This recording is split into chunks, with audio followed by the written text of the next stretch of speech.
Blues Matters here again. We have Philip Sayce, and he is in LA in USA.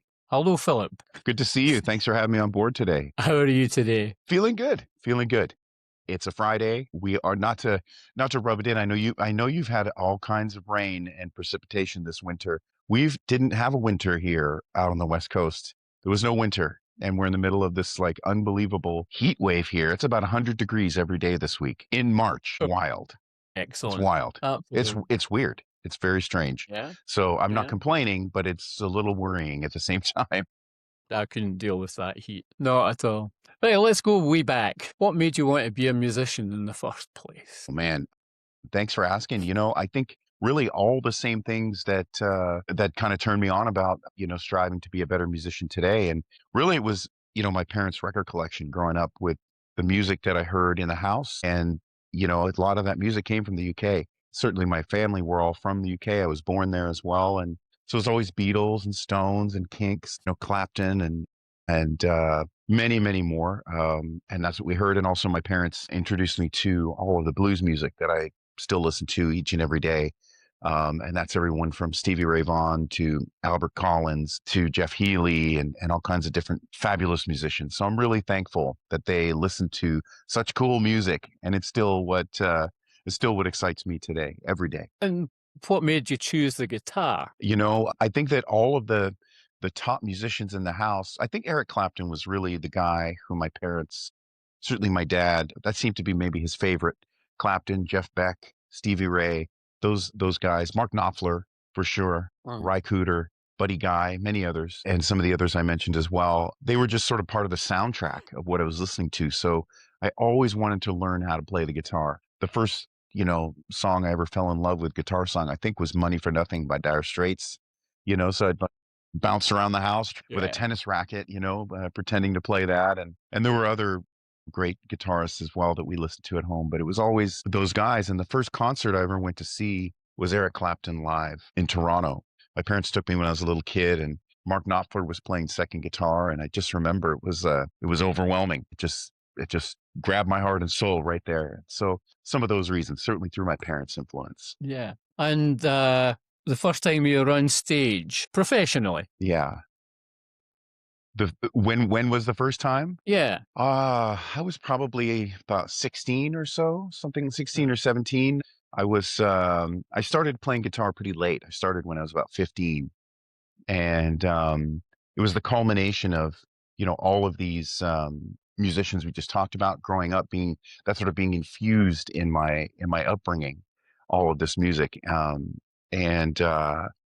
And then certainly with the passing of Stevie Ray Vaughan when I was, young, when I was little, it was it really affected me. And I remember, affected my family, my dad. I remember all of us, we were all really bummed. It was really, really sad. And just listening to that impact, I think that had such a profound influence on me as well. And so started playing, I was about 14, 15, 16, somewhere in there. And I started going to open mic nights in Toronto. And I ended up joining a band of professional musicians that were playing all around the Toronto area and in clubs. And they were adults and I was a kid. And but they were great musicians and really good people, and they gave me a chance. So we'd play, all during the week on weekends. And certainly I'd get up for school the next day and I'd be pretty tired.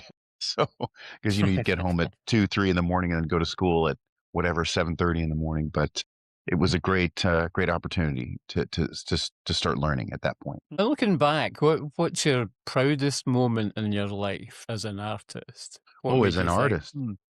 Wow. I mean, I think the answer would probably change every day, Colin, but thanks for asking. I feel like, there's a few that come to mind, but I think in terms of, probably the highest point was recording a song with Melissa Etheridge where we recorded it for Al Gore's film called An Inconvenient Truth. And she wrote this beautiful song and we went in, recorded the song. She gave me a lot of room to play lots of cool, fun guitar stuff on it. It was awesome.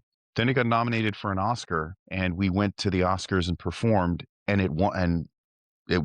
And it was one of the most incredible experiences to certainly be a part of the song that Melissa wrote, but, to have an opportunity to record on that. And the song also having, being part of something that was an important movement at the time and still is around being environmentally aware. And I think so that was really, I think, one of the highest points was going to the Oscars, playing on the Oscars, and then having the song win was a true honor and a privilege. But there's a lot of moments. I mean, I think when Jeff Healey asked me to join his band, Mm, that might be also right alongside there. yeah. Yeah, I'm so grateful for these opportunities. What was it like playing with Jeff Healey? How did you feel the first time you got? How did it happen? How did it feel playing with Jeff? It felt like standing in a hurricane. It was Yeah. like, it was like, okay, there's these winds are 150 miles an hour, and you're gonna have to try to hang on for your dear life, sir. Um, it was incredible. I love Jeff. Is one of my greatest heroes and mentors, and a dear friend of mine, Corey, who is in the scene in Toronto and knew all the guitar players there, and he was very close with Jeff. And he used to take care of Jeff, and I think introduced Jeff to Stevie Ray Vaughan and Albert Collins and all kinds of different players when they would come through town and when Jeff was coming up. And so when I was starting going in the clubs, I met Corey, and he knew that I was, getting going. I was about 18 or so, and I was just trying to find my way. And he said, well, Jeff's a friend of mine, and I was like, oh, wow, that's cool. And so anyway, he mentioned to Jeff that he had met a new friend that he thought Jeff should check out. And so Jeff came out to some shows I didn't know he was there, but he was in the room kind of scoping it out. And then I remember one night, my friends were at the gig, and they started getting really loud during each song, like applauding and like, woo. And I was like, Mm. what's going on here? And then later they said, man, Jeff was here. I'm like, what? So all my friends were trying to make extra noise, because Jeff was in the house, and it was really beautiful. And so we ran into each other in an area in Toronto called Kensington Market. And we ended up sitting in together one night, and he played the bass and I played guitar, and he said, okay, man, let's play. So we jammed on a couple of, Cream songs, Robert Johnson songs, Willie Dixon songs, Right. Spoonful, Crossroads, something, some songs. And we walked outside, and I was with my manager at the time, and he just said, hey, how would you like to join my band? And I was like, what? And he said, yeah, we'll take you around the world. We'll teach you how to play on big stages. We'll get you ready, and then we'll get you going on your own solo career. How does that sound? And I passed out. I fainted, and then when I came to, of course said yes. And Jeff was true to his word the whole way. I mean, he was just the most extraordinary musician I've ever known. And man, every night that he played, it was jaw dropping. It was absolutely outrageous. Ah, he was so great. I mean, another influence is obviously Albert Collins. Talk about Albert Collins.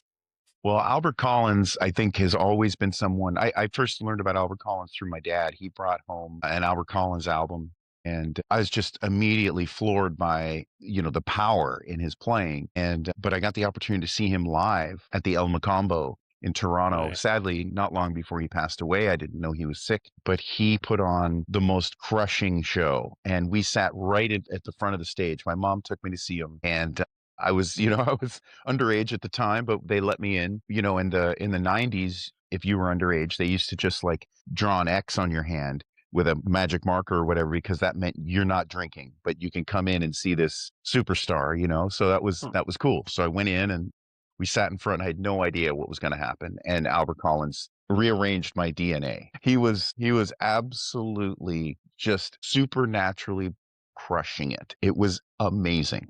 It was amazing. Yeah.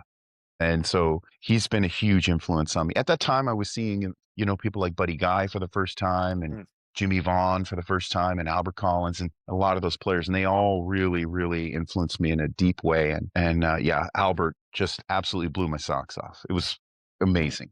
Amazing. Where would you say you learnt your stagecraft? Well, I'm still learning, and still working on it all the time. And I think, having the opportunity to stand next to Jeff Healey and Melissa Etheridge, and also playing thousands of gigs, some small, some big, and everything in between.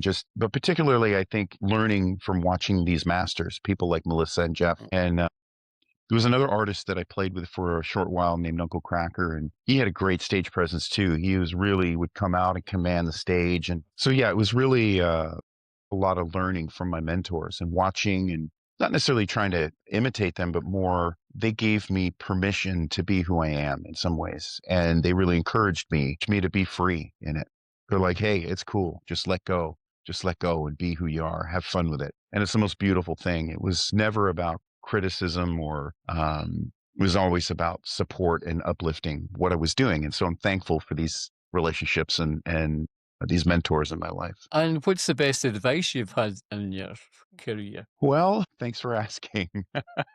um, it's a really good question. I feel as though, again, if you ask on a different day, I'll give you a different answer. But Mm, in this moment for today, I think staying present, staying in the moment, remaining grateful, remembering that I'm a student of music. Remember staying humble, stay hungry, be kind and courteous as often as you can until you can't be. But, be kind and mm, courteous and respectful. And I think really stop and enjoy the ride, enjoy the ride, enjoy the moment. I think, in this world that we live in, with such a push to get likes and followers on Instagram and social media, I think in a lot of ways feels like the antithesis of that.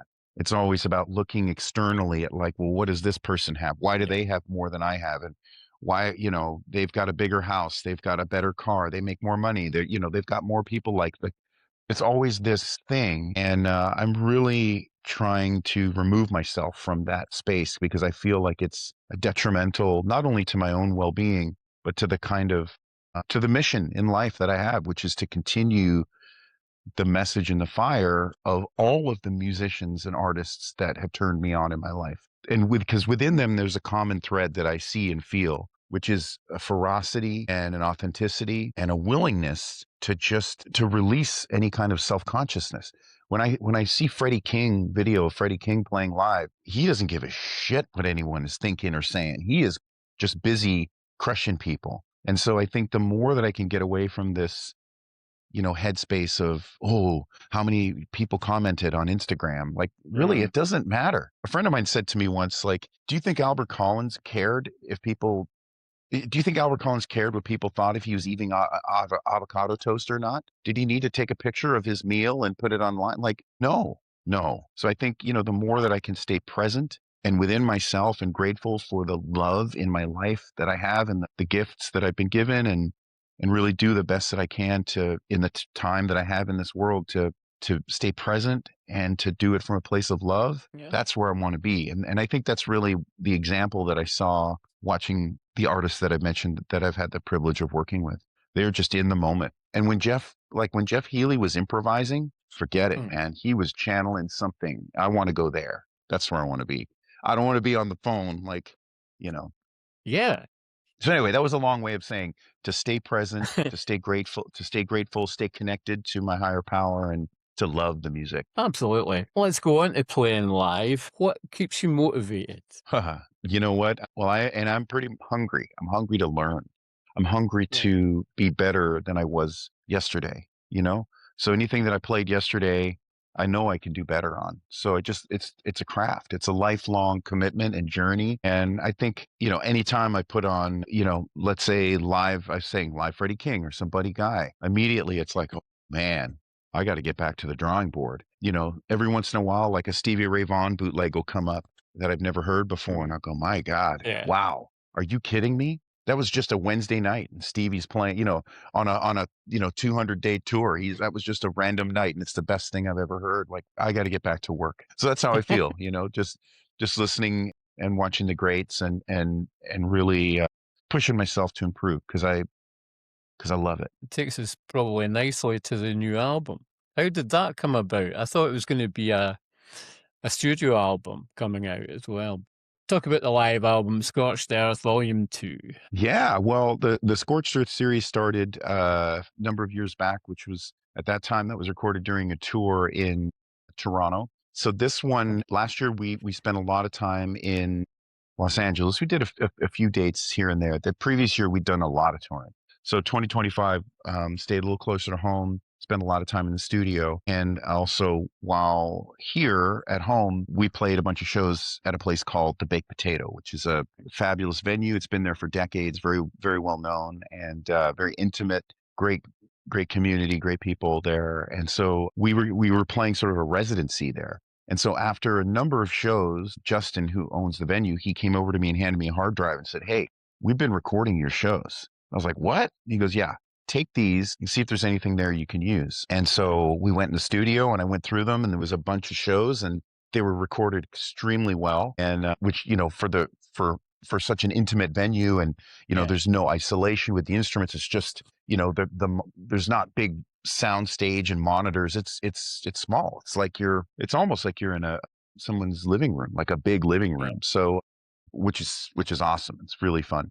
So, kind of went through there and picked a few that really had I had an emotional response to, and we started mixing them, and we released one a few months back last year called Peace Machine, which was recorded the middle of last year, the summer here in LA, which was a very, very stressful time in LA. There was a lot going on. It was very activating for a lot of people, and so it was a very emotional performance for me and my band, which is Brian Head on drums and Sam Boley on bass. And then it felt like, we had this recording that was done in London on a previous tour, but the recording wasn't really usable.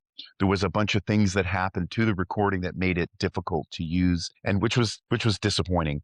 But we were able to salvage one song from it. And Mark Rains, who mixed the rest of the Baked Potato songs, he was able to do some work and was able to save the Right. recording, and it's a version of Jimi Hendrix's Spanish Castle Magic. And it just, of course, felt like important to, raise the hat to the man, Jimi Hendrix, and especially from London. That was such a special show, and it was at the Garage. It was really people hanging.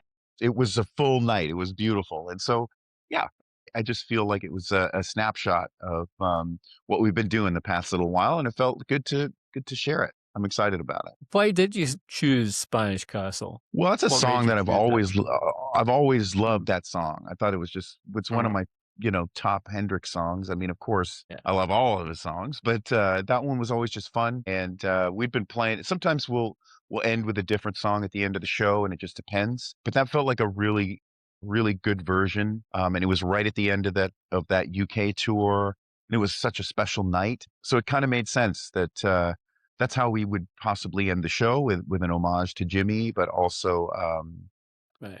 wanted to get a flavor of that to mix with the LA, because the LA performances were very intimate. They have a different energy. There's an intensity to them, but a different energy. And so the London show is a much bigger room. I don't know, 700 people or seven or so, and really vibrant, loud live room. So Right. just to kind of, give a little taste at the end. And talk about Bitter Money. Where did that come from, Bitter Monday? What was, Yeah, thanks for asking. oh, Bitter Monday is a song that's it's something I wrote with a friend of mine, a great artist named Richard Marx, who's had a ton of hits in his career, yeah. and certainly for his own career, but also writing with other artists. And we wrote that song together, and it's about, ultimately being aware of when you're taking things in your life for granted. Not, ultimately to not take things in your life for granted, because when you do, sometimes you lose those things or those people or those opportunities. And so it's really about what we were talking about earlier, about remaining present in the moment, and as best we can. I know I certainly get distracted. I know we all do, but as best we can, remaining grounded, keeping your feet, staying rooted and staying present in the moment and grateful. And when you're writing, what comes first? A guitar lick, or is it lyrics, or is it just guitar? Great question. Great question. Most of the time, maybe 75% of the time, it's sort of the music around it and a melody. So it Right. might be a riff and then a chord progression and then a sort of a general melody of where I want to go. And then from there, the lyrics will come. I'll be like, well, what does this story need to be? Or what does this song want to be about? Occasionally it comes the other way around, where I'll have a lyric and then try and think about, wow, what would it look like if I were to use this in a song, this lyric? But most of the time it's the music, and then adding a story to it. You chose Morningstar. What was the reason behind that? Yeah, well, Morningstar is a song that I, originally had written in high school with a really good friend, my best friend Cassius Pereira, who we grew up playing together, and actually got to tour with Jeff Healey together. He played drums for a while with Jeff, Right. and so we wrote that song together on my parents' deck in the back of their house when we were in high school. And it was just always a riff that I enjoyed to play. But as you know, in this social media era, it's the most covered song of mine that I receive of other people playing it. And so it's really quite amazing to see other people play it. I'm so touched and honored by it. It's such a huge compliment, and it just seems to be one that people really got behind. And then in terms of streaming too, it's streamed very, very well over time. And so I'd never released a live version of that song on an album or anything. And so it just felt like, we had a pretty solid version of it there. And I thought, well, Mm. it could always be better, but you know what? That had a moment, that had an excitement. There was a reaction in the room when we played it. It was like, that feels like a party. Let's put that on there.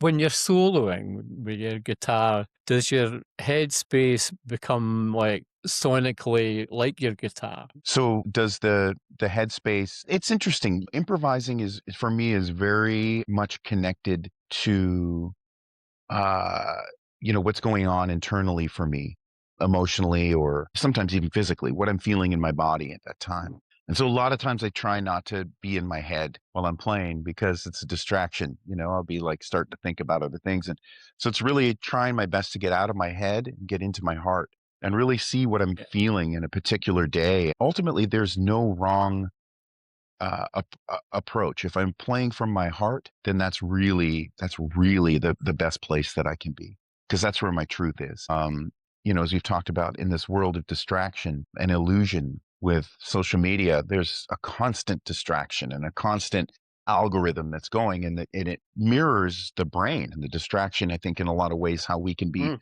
pulled in many directions all at the same time, and that is again the antithesis for me of being creative in my journey. I need to shut that off and be like, what's in here? Oh, I just heard a bird.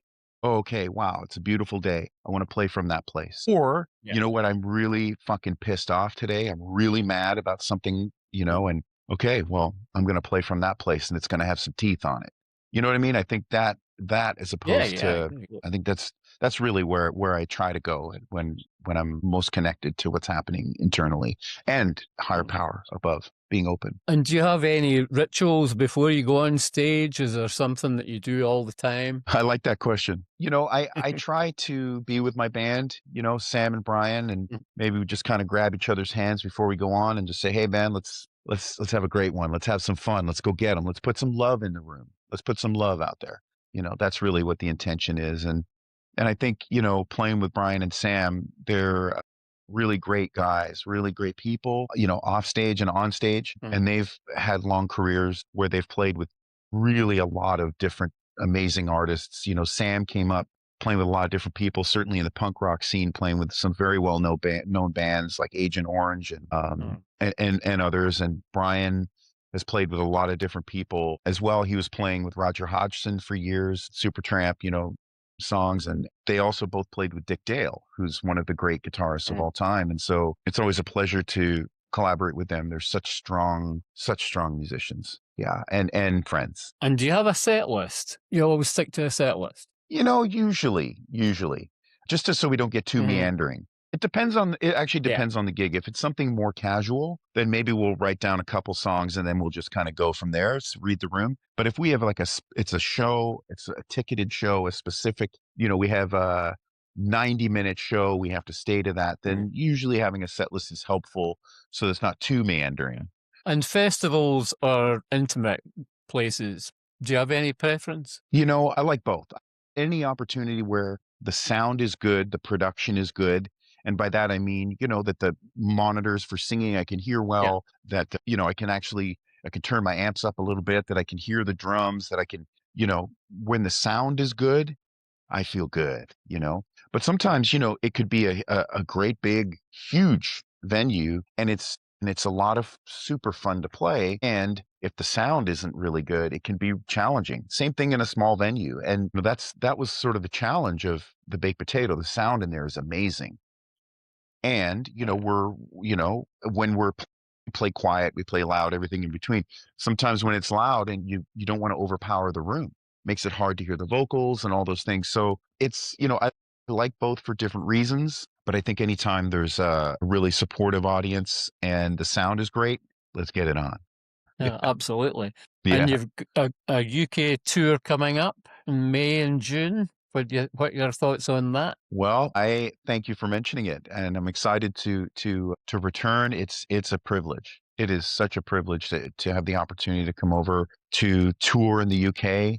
These days it's getting harder and harder and harder for everyone, from people buying tickets to go to shows because the cost of living has, since COVID, has gone through the roof and didn't come back. It keeps going in that direction, so it's hard for everyone. So we certainly don't take for granted when people buy tickets to come to shows, and it just means so much to me. I mean, that's obviously where I mentioned where I was born, but also, part of the culture of my upbringing, all my family. And so to have the opportunity to come to the UK and play shows and interact with the communities, and that's very, very special to me. It's a dream. It's a dream come true. It's really, really special. And I think about, all the times that I'd come over there with Jeff Healey or, on my own, or different people that I've been there with.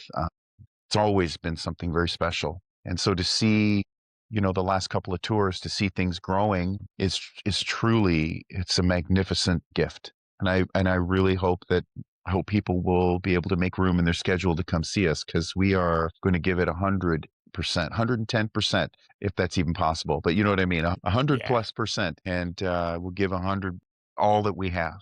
And so we really hope that the people will come and join us and bring some friends too. Excellent. And what does the blues mean to you as an artist? So that, it's an interesting question, and I feel like for me personally, it's an expression of all the things that I'm feeling: the light, the dark, the happy, the sad, the angry, the excited, the nervous, the anxious. It's everything. It's all the colors of life. It feels like an area where I can paint all the things that I'm feeling in this area. And for me, I'm not so much about putting music into a specific genre or box. I enjoy the fact that the roots of blues are connected to the roots of other kinds of music as well, and that they interact and cross over and are part of the same family tree. And so I really admire and respect that. And I'm also aware that blues music is music that comes from Black culture and from many generations of different parts of the world, obviously many generations. And I feel like there's part of me that I want to be aware of that. And I want to recall that. And I want to make sure that that's at the forefront of the music that I'm playing, that this is music that came out of certainly great suffering, but also music that there's also light and joy in the music. And so I want to do the best that I can to remind people of where the music comes from, and also share what's in my heart and the influences of these incredibly profound artists, um, that not only created the blueprint and created the foundation, but ultimately to recall and remember that I'm only standing on the shoulders of giants. So when we talk about Albert King and Elmore James, and even further back, T-Bone Walker, and even before it was electrified, with the legends like Robert Johnson that we are all aware of, I think it's important for me. That's something that's very important. So when you ask, what does the blues mean to me? That's what it means, about reminding people of where the music comes from, and also in my journey where it's going, where I can take it respectfully. Yeah. Good. Yeah. If you weren't doing music, what do you think you'd be doing? Oh my gosh, I don't know. God help us. I would I would probably do something that involves trying to lift others up. So I don't know. I don't know exactly what that would be, but something that would be about trying to bring some light. Because ultimately, that's what I'm trying to do with the music, is to bring an emotional charge to someone. And so I would be wanting to do that in another field, like maybe be a veterinarian and working with animals to help try to, comfort an animal or help them, or maybe I don't know. Something like that perhaps, or Yeah. maybe a psychotherapist. I don't know. Something to help people get in touch with who they really are, so they can shine their brightest, and which ultimately makes the world a better place, right? Like, Colin, if you're shining at your best, Absolutely. that's going to turn me on. Yeah, You know, like, absolutely. I mean, it's a it's a two-way street. connection in music. Yeah.